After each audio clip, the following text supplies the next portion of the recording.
Pre degree പഠനകാലത്തെ ഒരു പ്രധാന സംഭവം, ഞാൻ 2ാം വർഷം പഠിക്കുമ്പോൾ അന്ന് കോളേജ് തുറക്കാൻ വൈകി. അതായത് അന്ന് പ്രൈവറ്റ് കോളേജുകളിലെ ഫീസും ഗവൺമെൻറ് കോളേജിലെ ഫീസും തമ്മിൽ വ്യത്യാസമുണ്ടായിരുന്നു.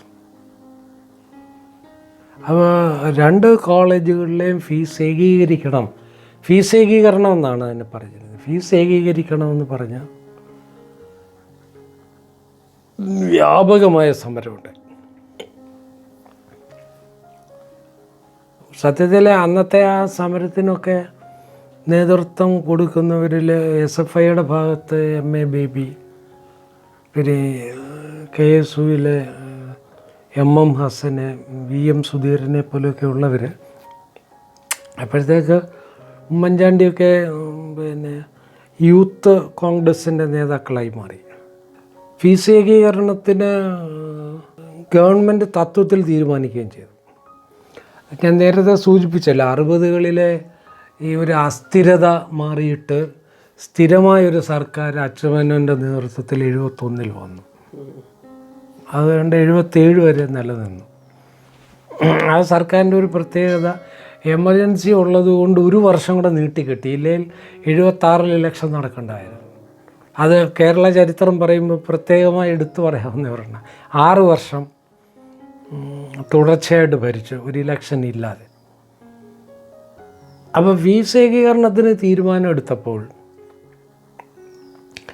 ഈ പ്രൈവറ്റ് കോളേജുകൾക്ക് ഒരു ആനുവൽ മെയിൻ്റനൻസ് ഗ്രാൻറ്റ് കൊടുക്കും സർക്കാർ.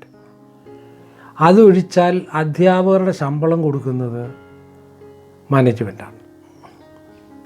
പലർക്കും ശമ്പളം ബുക്കിൽ എഴുതുന്നതേ ഉള്ളൂ, കൊടുക്കുന്ന എമൗണ്ട് ഒരു ചെറിയ എമൗണ്ടാണ് കൊടുക്കുന്നത്. അപ്പം അതിനെതിരെ അധ്യാപകർ പ്രതിഷേധം ഉണ്ടാവുകയും സമരം ഉണ്ടാവുകയും ചെയ്തിട്ടുണ്ട്. അങ്ങനെ ഇരിക്കുകയാണ് ഫീസ് ഏകീകരണം വന്നത്. അപ്പോൾ പ്രൈവറ്റ് മാനേജ്മെൻറ്റുകൾ തീരുമാനിച്ചു, നിലവിലെ അവസ്ഥയിൽ ഫീസ് കുറയ്ക്കുകയാണെങ്കിൽ, കാരണം പ്രൈവറ്റ് കോളേജിലെ ഫീസ് കുറയും, അപ്പോൾ കോളേജ് നടത്തിക്കൊണ്ട് പോകാൻ സാധ്യമല്ലെന്നും പറഞ്ഞ് കോളേജെല്ലാം അടച്ചിട്ടു. അതുകൊണ്ട് 2 മാസക്കാലം ആ സമരം നീണ്ടു നിന്നു. അതായത് 72-73 വർഷം കോളേജിൻ്റെ റീഓപ്പണിങ് ജൂണിൽ സംഭവിച്ചില്ല. ജൂൺ, ജൂലൈ, അതുകൊണ്ട് ജൂൺ പകുതിയോടുകൂടിയാണ്, അതെനിക്ക് തോന്നുന്നു ഒരു ഓഗസ്റ്റ് ആദ്യം വരെ നീണ്ടുന്നതായിട്ടാണ് എൻ്റെ ഓർമ്മ. ആ സമയത്ത് ഈവൻ ആ സമരം ഒത്തുതീർപ്പിലെത്തിക്കുക, അത് വലിയ സമരമായി മാറി. സമരം വിദ്യാർത്ഥികളായിരുന്നില്ല, അതാ രസം. പിന്നെ സമരം കോൺവെൻറ്റിൽ നിന്ന് സിസ്റ്റേഴ്സിനെ വരെ ഇറക്കി സമരം ഉണ്ടായി. NSSും ക്രിസ്ത്യൻ മാനേജ്മെൻറ്റുകളുമായിട്ട് കോർഡിനേഷൻ ഉണ്ടായി, അവരുടെ നേതൃത്വത്തിലായി. അത് ഒരു തരത്തിൽ കേരള രാഷ്ട്രീയത്തിൽ, ഈ കേരള രാഷ്ട്രീയം പ്രത്യേകിച്ച് ഐക്യമുന്നണി ഈ മത ഗ്രൂപ്പുകളുമായി കോൺഫ്ലിക്റ്റിലാകുന്ന ഒരവസ്ഥയിലേക്ക് വരെ മാറ്റമുണ്ടായി. ആ സമയത്ത് കേന്ദ്രത്തിൽ നിന്നും ഇടപെട്ടു. കേന്ദ്രത്തിൽ നിന്ന് ഇടപെട്ടിട്ട് സമരം ഒത്തുതീർപ്പിലെത്തിക്കണം. സത്യത്തിൽ ഫീസ് ഏകീകരണം ഉണ്ടായി. അതിലൂടെ ശക്തമായത് മാനേജ്മെൻറ്റാണ്. കാര്യം അതിലെ ഒരു പ്രധാന വ്യവസ്ഥയെന്ന് പറയുന്നത് അധ്യാപകർക്ക് ശമ്പളം സർക്കാർ കൊടുക്കാം. അല്ലാതെ അധ്യാപകർക്ക് മാന്യമായ ഒരു ശമ്പളം കൊടുക്കുന്നതുകൊണ്ട് കുഴപ്പമില്ല. പക്ഷേ അതിൻ്റെ നിയമന രീതിയിലാണ് ഒരു പാളിച്ച പറ്റിയത്. നിയമന രീതി എങ്ങനെയാണെന്ന് വെച്ചാൽ, അധ്യാപകരെ തിരഞ്ഞെടുക്കുന്നതിന് ഒരു സമിതി ഉണ്ടാക്കും. അപ്പം അത് പ്രഥമ ദൃഷ്ടിയ കുഴപ്പമുള്ളതായി തോന്നില്ല.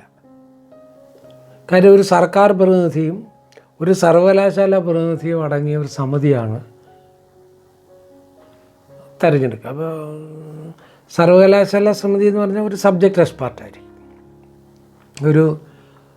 ഒരു പ്രൊഫസറോ ഇല്ലെങ്കിൽ ഇന്നത്തെ നിലയിൽ പറഞ്ഞ ഒരു അസോസിയേറ്റ് പ്രൊഫസറുടെ നിലയിലുള്ള ആരെങ്കിലും ആയിരിക്കും.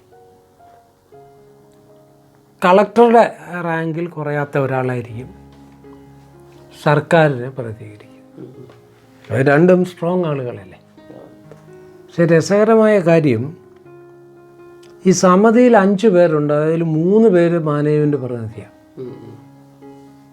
എന്ന് പറഞ്ഞാൽ ഭൂരിപക്ഷം പിന്നെ മാനേജ്മെൻറ്റ് പ്രതിനിധികളാണ്. ഇന്നും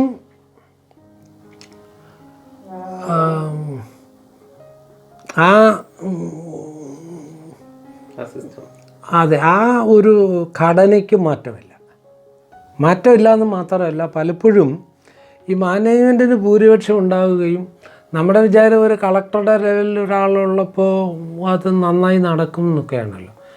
അപ്പോൾ ഈ നന്നായി നടക്കുമെന്ന് പ്രതീക്ഷയില്ലാത്തതുകൊണ്ട് പലപ്പോഴും ഇവർ ആരുമായിരിക്കില്ല വരുന്നത്, വേറെ ആരെയും വിടുകയാണ് പതിവ്. അപ്പം ഞാൻ മനസ്സിലാക്കിയെടുത്തോളം മാനേജ്മെൻറ്റ് തീരുമാനം അനുസരിച്ചുള്ളവർ മാത്രമേ തിരഞ്ഞെടുക്കപ്പെടൂ. അതിനൊരു ഉദാഹരണം എന്താണെന്ന് വെച്ചാൽ, അന്നത്തെ തീരുമാനം അനുസരിച്ച് 50% ആളുകളെ മെറിറ്റിൽ നിന്നും 50% കമ്മ്യൂണിറ്റി മെറിറ്റിൽ നിന്നും പോസ്റ്റ് ചെയ്യണമെന്നാണ്. പക്ഷെ നമ്മൾ അധ്യാപകരുടെ ഒരു ലിസ്റ്റ് പരിശോധിച്ചാൽ ക്രിസ്ത്യൻ മാനേജ്മെൻറ്റിലുള്ള ചില ഇൻസ്റ്റിറ്റ്യൂഷൻസ് ഡിഫറൻ്റാണ്. പക്ഷേ ബഹുഭൂരിപക്ഷം സ്ഥാപനങ്ങളിലും സംഭവിക്കുന്നത് ക്രിസ്ത്യൻ മാനേജ്മെൻ്റ് ആണെങ്കിൽ ക്രിസ്ത്യൻ സമുദായത്തിൽ നിന്നുള്ളവർ, ഓപ്പൺ മെറിറ്റ് ആയാലും അതുപോലെ NSSൻ്റെ മാനേജ്മെൻ്റ് ഉള്ളതും അതുപോലെ നായർ കമ്മ്യൂണിറ്റി എന്നുള്ളവർക്കായിരിക്കും തിരഞ്ഞെടുപ്പ്. അപ്പോൾ ഈ ഓപ്പൺ മെറിറ്റ് അനുസരിച്ച് നമ്മൾ നോക്കിയാൽ, യഥാർത്ഥത്തിൽ സർക്കാർ പോളിസി അനുസരിച്ച് നോക്കിയാൽ അതിൻ്റെ ഒരു 20% കാര്യം ഖജനാവിൽ നിന്ന് കൊടുക്കുന്ന പണമല്ലേ, 20% SC/STക്ക് പോകണം. നിങ്ങൾ ഈ കോളേജുകളിൽ നോക്കിക്കോളൂ, സർക്കാർ കോളേജ് ഒഴിച്ചാൽ എത്ര കോളേജിൽ SC/ST വിഭാഗത്തിൽപ്പെട്ടവർ പഠിപ്പിക്കുന്നുണ്ട്?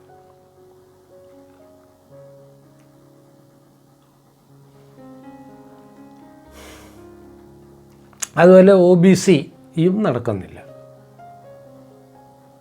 അപ്പോൾ കമ്മ്യൂണിറ്റി മെറിറ്റിൽ സ്വാഭാവികമായിട്ട് ആ സമുദായത്തിലെ ആളുകൾ വരും. പക്ഷേ ഈ ഓപ്പൺ മെറിറ്റിൽ എങ്ങനെയാണ് പിന്നെ അതേ സമുദായത്തിലുള്ളവർ തന്നെ വരുന്നത്? അത് ഈ ഘടനയുടെ അപാകത കൊണ്ടാണ്. അപ്പം സമൂഹത്തിലെ മാർജിനലൈസ്ഡ് സെക്ഷന് സർക്കാർ ഖജനാവിൽ നിന്ന് കൊടുക്കുന്ന പണം കൊണ്ടാണ് അധ്യാപകരാകുന്നത്. പക്ഷെ അവരാരായിരിക്കണമെന്ന് തീരുമാനിക്കുന്നത് ഫലത്തിൽ മാനേജ്മെൻറ്റാണ്. സർക്കാരിന് കാര്യമായ സേയില്ല. ഇത് എൻ്റെ അഭിപ്രായത്തിൽ സ്വകാര്യ കലാലയങ്ങളിലെ കോളേജുകളിലെ അധ്യാപക നിയമനത്തിലെ കഴിഞ്ഞ 50 വർഷമായിട്ട് നിലനിൽക്കുന്ന ഒരു വലിയ അപാകതയാണ്. അതിന് മറ്റൊരു വശം കൂടിയുണ്ട്. ഇപ്പോൾ സർക്കാർ കോളേജിന് തുല്യമായ ശമ്പളം ഈ അധ്യാപകർക്കും കിട്ടുമല്ലോ. അന്ന് ഇവർക്ക് പെൻഷൻ ഇല്ലായിരുന്നു, ഇപ്പോൾ അവർക്ക് പെൻഷനുമുണ്ട്. ഇങ്ങനെ വന്നപ്പോൾ മാനേജ്മെൻറ്റ് തീരുമാനിക്കുന്നവരല്ലേ അധ്യാപകരാകൂ. അപ്പോൾ അന്നേ വരെ 73 വരെ പലപ്പോഴും ചില വിഷയങ്ങൾക്ക് മാനേജ്മെൻറ്റ് ഓടിച്ചിട്ട് പിടിച്ചാണ് ആളുകളെ പോസ്റ്റ് ചെയ്തിരുന്നത്. കാര്യം ചില വിഷയങ്ങൾ പഠിപ്പിക്കാൻ ആളിനെ കിട്ടില്ല, കുറഞ്ഞ ശമ്പളമല്ലേ. ഇപ്പം എന്ത് സംഭവിച്ചു എന്ന് വെച്ചാൽ, ശമ്പളം ഗവൺമെൻറ്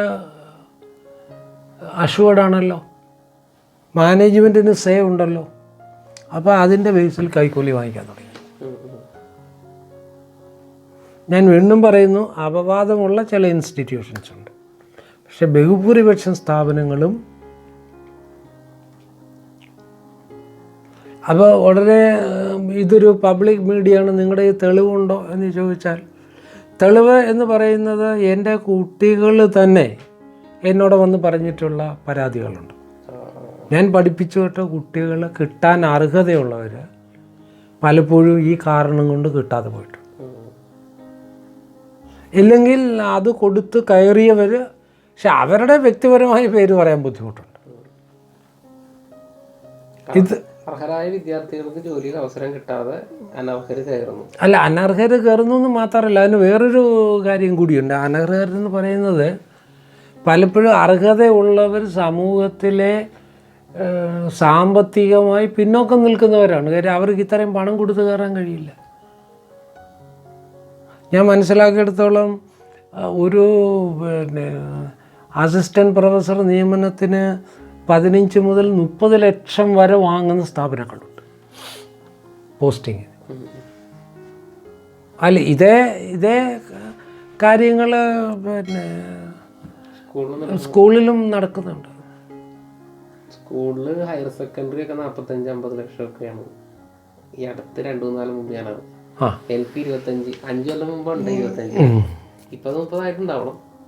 അപ്പൊ പിന്നെ കോളേജ് നോക്കുമ്പോൾ കുറവാണ്. അല്ല, ഈ കോളേജിലെ ഒരു പ്രത്യേകത എന്താണെന്ന് വെച്ചാൽ, ചില വിഷയങ്ങൾക്ക് ഇതൊരു ഓൾ ഇന്ത്യ ടെസ്റ്റ് പാസ്സാവണമല്ലോ.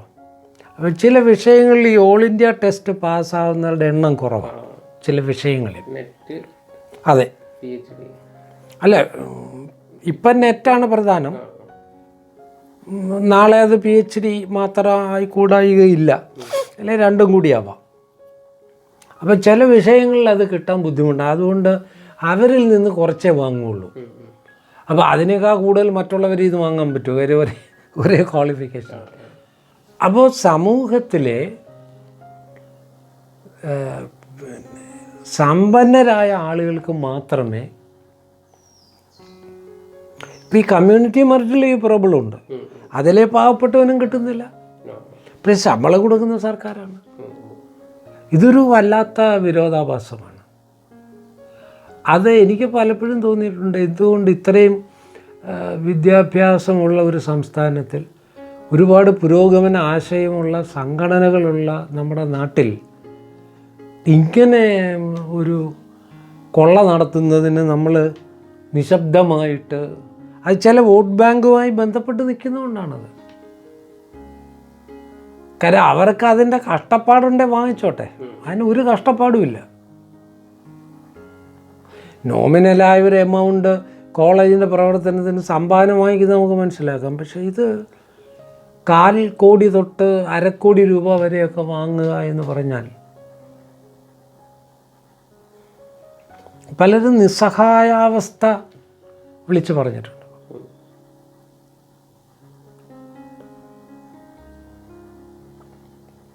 അപ്പോൾ അത് ഈ 72 ഉണ്ടാക്കിയ, അതായത് കോളേജ് അധ്യാപകർ രക്ഷപ്പെട്ടു, അവർക്ക് ശമ്പളം ഉറപ്പായി. അതുകൊണ്ട് പ്രഗത്ഭരായ അധ്യാപകരെ പ്രൈവറ്റ് കോളേജിന് കിട്ടുകയും ചെയ്യുന്നുണ്ട്. പക്ഷേ ഈ അതായത് സമൂഹത്തിൽ പിന്നോക്കം നിൽക്കുന്ന ആളുകൾക്ക്, അദ്ദേഹം പറഞ്ഞു, ഓപ്പൺ മെറിറ്റിൽ മൊത്തമുള്ള, അതായത് 6 പോസ്റ്റ് വന്നാൽ 3 പോസ്റ്റ് ഓപ്പൺ മെറിറ്റിൽ പോകണം. അല്ലെ സൗകര്യം കണക്കാക്കാൻ 10 പോസ്റ്റ് എന്ന് വിചാരിച്ചോളൂ. 10ൽ 5 പോസ്റ്റ് ഓപ്പൺ മെറിറ്റിൽ പോകുമ്പോൾ ആ 5ൻ്റെ 20% എന്ന് പറഞ്ഞാൽ മിനിമം ഒരാൾക്കെങ്കിലും SC ST വിഭാഗത്തിൽപ്പെട്ടവർക്ക് കിട്ടണം. അതിപ്പോൾ സംഭവിക്കുന്നില്ല. അത് ഈ പ്രത്യേക ഘടന കൊണ്ടാണത് സംഭവിക്കാത്തത്. അത് കേരളത്തിൽ തിരുത്തപ്പെടേണ്ട ഒരു കാര്യമാണെന്നാണ് എൻ്റെ അഭിപ്രായം. അതിൽ മിനിമം ചെയ്യുന്ന പോലെ ഈ പ്രൈവറ്റ് കോളേജിന് വേണ്ടി ഒരു കോമൺ ടെസ്റ്റ് വയ്ക്കട്ടെ, അതിൽ ക്വാളിഫൈഡ് ആകുന്ന അധ്യാപകരെ മാത്രം എടുത്താൽ മതി. അങ്ങനെ എന്തെങ്കിലും, അപ്പോൾ കുറച്ചുകൂടി മെറിറ്റ് ഓറിയൻറ്റഡ് ആയിട്ട് കിട്ടും. മെറിറ്റ് ഓറിയൻറ്റഡ് മാത്രമല്ല, ഈ ഓപ്പൺ മെറിറ്റിൽ PSC പറയുന്ന ഞാൻ പറയുന്നത് ഇല്ലെങ്കിൽ ഈ 50 കമ്മ്യൂണിറ്റി മെറിറ്റ് അവരെന്തെങ്കിലും ചെയ്തോട്ടെ, ഈ ഓപ്പൺ മെറിറ്റെങ്കിലും പിന്നെ PSCക്ക് വിട്ടു കൊടുക്കണ്ടേ. അത് ചെയ്യണമെന്നാണ് എൻ്റെ ഒരു അഭിപ്രായം. അത് നമുക്കൊരു സമൂഹത്തിൽ നിലനിൽക്കുന്ന ഒരു പോരായ്മയോട് ഒരു പൗരനെന്ന നിലയിൽ എൻ്റെ അഭിപ്രായം പറയുന്നതുകൊണ്ട് കുഴപ്പമൊന്നുമില്ലല്ലോ. അപ്പോൾ നമുക്ക് പിന്നെ അതോടൊപ്പം ആ കാലഘട്ടത്തിലെ വേറൊരു കാര്യം കൂടെ പറയാനുണ്ട്. അതായത് ഇന്ന് നമ്മൾ കാണുന്ന തരത്തിലെ സിനിമാ രംഗത്ത് അന്ന് ക്യാമ്പസുകളുടെ ഏറ്റവും വലിയൊരു ചർച്ചയായിരുന്നു. മലയാളത്തിലെ നവധാര സിനിമയുടെ തുടക്കം കുറിച്ച വർഷങ്ങളാണ് ഈ 70കളുടെ ആദ്യ കാലഘട്ടം. ലൈക്ക് സ്വയംവരം, പിന്നെ അടൂരിൻ്റെ, പിന്നെ അരവിന്ദൻ്റെ കാഞ്ചനസീത, ഇതൊക്കെ ക്യാമ്പസുകളുടെ സജീവമായ ചർച്ചയായിരുന്നു. അന്ന് കാഞ്ചനസീതയെക്കുറിച്ച് പറഞ്ഞ ഒരു തമാശ, കാഞ്ചനസീതയിൽ സംഭാഷണം ഇല്ല. അപ്പോൾ അത് അതിനകത്ത് ഒരു ഏതോ ഒരു ആനിമലിൻ്റെ സഞ്ചാരമുണ്ട്. അപ്പോൾ അതിൻ്റെ സഞ്ചാര സമയത്തെങ്കിലും ഒരു മ്യൂസിക് ആയിക്കൂടെ എന്ന് ആളുകളുടെ ഒരു തമാശ പോലെ അങ്ങനത്തെ പരീക്ഷണങ്ങൾ നടന്ന ആ സമയത്ത് തന്നെയാണ് പിന്നെ MTയുടെ നിർമാല്യത്തിലൂടെ ആ നിർമാല്യം പിന്നെ മറ്റേതിൻ്റെ അത്രയും പ്രേക്ഷകരിൽ നിന്ന് അകന്നു നിന്ന ഈ കാഞ്ചനസീത ശരിക്കും പ്രേക്ഷകർ അതൊരു ഒരു ഒരു ഒരു വ്യത്യസ്തമായ ആസ്വാദന നിലവാരത്തിൽ നിന്ന് കാഞ്ചനസീത ആസ്വദിക്കാൻ കഴിയുള്ളൂ. സീതയൊക്കെ പ്രകൃതിയായി കാണുകയാണ്. കറക്റ്റാണല്ലോ, പ്രകൃതിയിൽ നിന്ന് വന്ന് പ്രകൃതിയിലേക്ക് പോയതാണല്ലോ സീത. ഒരു കഥാപാത്രം എന്നതിനേക്കാൾ പ്രകൃതിയെ തന്നെ സീതയായി കണക്കാക്കുന്ന രീതിയിലൊക്കെ. അപ്പോൾ ഒരു അതായത് പാശ്ചാത്യ നാട്ടിലെ ക്ലാസിക് സിനിമയുടെ ലെവലിലേക്ക്, അതായത് സത്യചിത്രയെ കഴിഞ്ഞാൽ ഇന്ത്യൻ സിനിമയെ ലോക സിനിമകളുടെ നിലവാരത്തിലേക്ക് ഉയർത്തിയ രണ്ടുപേരായിരുന്നു അടൂരും അരവിന്ദനും. അവരുടെ പിന്നീട് വന്ന പല സിനിമകളിലും ആ നിലവാരം. ഇത് മാത്രമല്ല, അന്നത്തെ മാഗസീനുകളിലൊക്കെ ചർച്ച ഇവർ രണ്ടുപേരെ കുറിച്ച് സിനിമയുടെ ചർച്ച ഉണ്ടാകുമ്പോൾ ഓഫ് കോഴ്സ് ശ്യാം ബെനഗലും ഒക്കെ ആ സമയത്ത് വന്നവരാണ്. സത്യചിത്രയെ അതിനു മുമ്പ് തന്നെ ഒരു ക്ലാസിക്. അപ്പം അതിന് ശേഷം വന്ന പ്രധാനപ്പെട്ട ഇവർ രണ്ടുപേരും മലയാളത്തിൽ. അപ്പോൾ പ്രേക്ഷകരുടെ എണ്ണം കുറവായിരുന്നു എന്ന് മാത്രമല്ല, അതിൻ്റെ ചൂട് പിടിച്ച് കുറേ സിനിമകൾ വരികയുണ്ടായി. എന്നിട്ട് മാഗസീനുകളിൽ അത്തരം സിനിമയെക്കുറിച്ച് പിന്നെ ഉച്ച സിനിമകൾ എന്ന പേരിലൊരു പേരും വരികയുണ്ടായി. അതായത് പൊതുവെ അത് ഈ ന്യൂൺ ഷോ ആയിട്ടാണ് കാണിക്കുന്നത്. പ്രേക്ഷകർ കുറവ്, അപ്പോൾ ന്യൂൺ ഷോ ആയിട്ട് കാണിക്കും. പക്ഷേ ഒരു ഇത് കൊടുത്തായിരുന്നു അത്തരം സിനിമകൾക്ക്. കേരളത്തിൽ തന്നെ പിടിച്ച സിനിമയാണെങ്കിൽ അവർക്ക് ടാക്സ് എക്സംഷനും സബ്സിഡിയൊക്കെ ഉണ്ടായിരുന്നു. അതിലാണ് പലപ്പോഴും അത്തരം. പക്ഷെ നമ്മൾ പിന്നീട് കാണുന്നത് ഇതിനെ ഒക്കെ കോംപ്രമൈസ് ചെയ്യുന്ന ചില സിനിമകൾ. അത് പത്മരാജനെ പോലെയൊക്കെ ഉള്ളവർ, ആ ഒരു പത്മരാജൻ, മോഹൻ, പിന്നീട് വന്ന ഭരതൻ, ഇവരൊക്കെ ഈ വാണിജ്യ സ്വഭാവമുള്ള സിനിമയെ അതിൻ്റെ ഗൗരവതരമായ തരത്തിൽ കാണുന്നവരും, അതിന് കലാപരമായ മൂല്യമുള്ളത് എന്ന് മാത്രം പറഞ്ഞൊരു ഡിവിഷനുണ്ട്. അതിനോട് പിന്നീട് വിയോജിപ്പുണ്ടായിട്ടുണ്ട്. കാര്യം വാണിജ്യ സിനിമകളിലും കലാപരമായ കോൺട്രിബ്യൂഷൻ ഉണ്ടല്ലോ. അപ്പം അതുകൊണ്ട് ശുദ്ധ സിനിമയെന്നും വാണിജ്യ സിനിമയെന്നും ഉള്ള തരംതിരിവിനാണ് പിന്നീട് കൂടുതൽ അക്സെപ്റ്റൻസ് വന്നത്.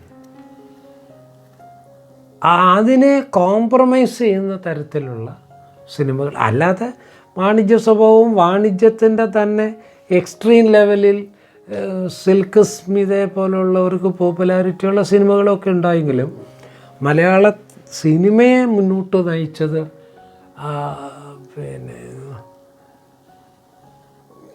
ഈ ഭരതൻ പത്മരാജൻ. അതെ അതെ, അതേപോലെയുള്ളവർ കൊണ്ടുവന്ന് പിന്നീട് അതേ ചൂട് പിടിച്ചിട്ടാണ് സിബി മലയിലും അല്ലെങ്കിൽ പ്രിയദർശൻ എല്ലാ തരത്തിലുള്ള രീതിയിലും ചെയ്തിട്ടുണ്ട്. അതിൽ നമുക്ക് പ്രധാനമായിട്ട് പെടുത്താവുന്ന സിബി മലയിലും പിന്നെ കമൽ, അവർ രണ്ടുപേരും ഈ പത്മരാജൻ, ഭരതൻ തുടങ്ങിയവരെ തുടർന്നുള്ള പിന്തുടർന്ന് വന്നവരാണ്. ഇപ്പം പിന്നെ പരീക്ഷണങ്ങൾ ധാരാളമായി നടക്കുന്നു. എനിക്ക് പറയാനുള്ളത് ഈ നവധാര എന്ന് ഇപ്പോൾ പ്രയോഗിക്കുന്നത് 70കളിൽ അന്നും അങ്ങനെ തന്നെ ചർച്ച ചെയ്തിരുന്നു. അതെ അതെ അതെ. പക്ഷെ അതിനു മുമ്പ് തന്നെ മലയാളത്തിൽ മാറ്റം വന്നു തുടങ്ങിയിരുന്നു കേട്ടോ. അതും കാര്യം ഇതൊക്കെ അന്നത്തെ ക്യാമ്പസുകളുടെ സജീവമായ ചർച്ചയാണ്. അതാണ് രസം. ഞാനിത് പറയുന്നത് ക്യാമ്പസുകളിൽ വളരെ ഗൗരവമായ രീതിയിലുള്ള ചർച്ച, കടമ്പനിട്ട കവിതകളെ കുറിച്ച് പ്രത്യേകമായ ചർച്ച നടക്കുമായിരുന്നു ക്യാമ്പസുകളിൽ. കടമ്പനിട്ടയുടെ ശാന്തയെക്കുറിച്ചും അതേപോലെയുള്ള പിന്നെ അദ്ദേഹത്തിൻ്റെ കവിതകളെക്കുറിച്ച് പ്രത്യേകമായ ചർച്ച, അല്ലെങ്കിൽ വയലാർ കവിയോ ഗാനരചയിതാവോ, കാരണം അദ്ദേഹത്തിൻ്റെതിന് ഈ രണ്ടിൻ്റെയും കൂടി ഒരു ഇതാണല്ലോ, കാവ്യഭംഗിയുമുണ്ട്. അതും പ്രത്യേകിച്ച് ഇവർ മൂന്നുപേരും കൂടെ ചേർന്ന് ദേവരാജൻ, വയലാർ, യേശുദാസ്, അവരിൽ നിന്ന് വരുന്ന നല്ല സ്വർഗീയമായ സംഗീതവും സ്വരവും കാവ്യഭംഗിയുമുള്ള, അപ്പോൾ അതിനോടടുത്ത് മത്സരിച്ച് ശ്രീകുമാരൻ തമ്പിയും ONV ഒക്കെ വന്നു. പക്ഷെ ഇതൊക്കെ സജീവം. അന്നത്തെയൊക്കെ ക്യാമ്പസുകളെന്ന് പറഞ്ഞാൽ സാഹിത്യ വിമർശകരായ M കൃഷ്ണൻ നായരും പിന്നെ S ഗുപ്തൻ നായരും ഒക്കെ ക്യാമ്പസുകളിലേക്ക് വരികയാണ്. വന്നവിടെ ചർച്ചയാണ്, അങ്ങനെയുള്ളവരെ കൊണ്ടുവരും. അപ്പോൾ ഞങ്ങൾ ചങ്ങനാശ്ശേരിയിൽ ഒരുപക്ഷെ പ്രേം നസീറും അടൂർ ഭാസിയും വരുന്ന അതേ ഗൗരവത്തിൽ, പക്ഷേ ഇച്ചിരി എണ്ണം കുറയുന്നേ ഉള്ളൂ, അതേ ഗൗരവത്തിൽ തന്നെയാണ് M കൃഷ്ണൻ നായരെയും പിന്നെ MG രാധാകൃഷ്ണൻ ഇവരെയൊക്കെ നമ്മൾ വരവേറ്റിട്ടുള്ളത്. അതിന് ഇന്ന രാഷ്ട്രീയമൊന്നുമില്ല. എല്ലാ രാഷ്ട്രീയ പാർട്ടിയിൽപ്പെട്ടവരും ഇത്തരം ഗൗരവതരമായ ചർച്ചയ്ക്ക് വേദി ഒരുക്കിയിരുന്നു. അത് രാഷ്ട്രീയമാവട്ടെ, സാഹിത്യമാവട്ടെ, സിനിമയാവട്ടെ, സാമൂഹ്യ പ്രശ്നങ്ങളാകട്ടെ. ഒരിക്കൽ ഞാൻ ഓർക്കുന്നു, ചങ്ങനാശ്ശേരി കോളേജിൽ ദൈവമുണ്ടോ ഇല്ലയോ എന്നുള്ള ചർച്ചയ്ക്ക് AT കോവൂരാണ് ഡൽഹിയിൽ നിന്നുള്ള അന്നത്തെ യുക്തിവാദി സംഘടനയുടെ നേതൃത്വം കൊടുത്തിരുന്ന AT കോവൂരിനെ പോലെയുള്ളവർ വന്നാണ് പങ്കെടുത്തത്. അപ്പോൾ ക്യാമ്പസുകൾ വളരെ സജീവമായ കാലഘട്ടമായിരുന്നു. അപ്പോൾ അത്രയും ഈ ബഹുവിധ വിഷയങ്ങൾ ഇന്നത്തെ ക്യാമ്പസുകളിൽ ചർച്ച ചെയ്യുന്നുണ്ടോ എന്ന് എനിക്ക് സംശയമാണ്. അത് ഒരുപക്ഷെ ക്യാമ്പസുകളിൽ നഷ്ടപ്പെട്ടു പോകുന്നതിന് മറ്റൊരു കാരണങ്ങൾ കൂടിയുണ്ട്. അത് ഞാൻ 80കൾ വരുമ്പോൾ പറയാം. എന്തുകൊണ്ടായിരിക്കാം ക്യാമ്പസുകളിൽ നിന്ന് ഈ ബഹുവിധമായ ചർച്ച നഷ്ടപ്പെട്ടു പോയത് എന്നുള്ളത്